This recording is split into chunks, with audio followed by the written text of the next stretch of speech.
Once a year, we set aside a day specifically to honor our veterans of the U.S. military.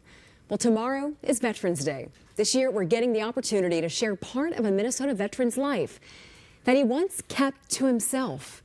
As Glenn Boeke served on the front lines of Vietnam, along with him, he carried a Kodak camera. With it, he captured powerful images of moments of war that we don't often get to see. Ben Henry shows us the bravery on display from a two-time Purple Heart recipient and the message of hope the photographs send.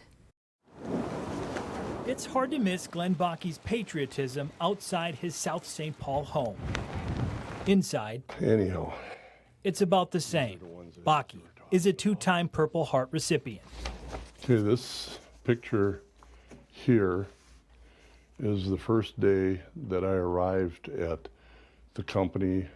With his arms over his knees, Boeke is on the right in just one of many powerful pictures from his time serving in Vietnam. This is a picture I took of a mission that we were on, and they dropped napalm. In most, though, you won't see Boeke, the Army specialist, in the midst of mayhem.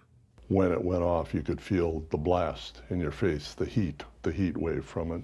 Taking time to preserve history. And this is what Eagle flights looked like on the ground. There'd be a lot of helicopters. There were about 14 of them. He wasn't a professional photographer, just happened to have a camera.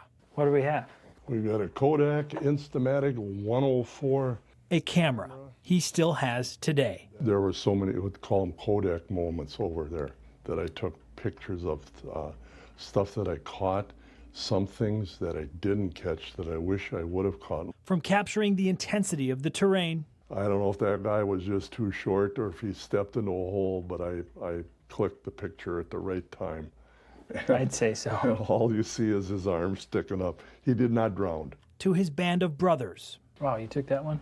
Yeah, this gentleman in the grunt, as we were called, in the middle, he was wounded, and we were taking him to a rescue chopper.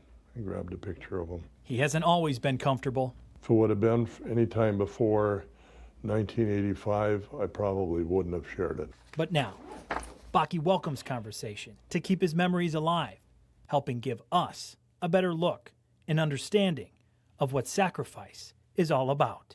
When folks at home watch this and they see your pictures, what is the most important thing you want them to know about these moments? There are still people like me, still today, that go into harm's way, that have to do what we do.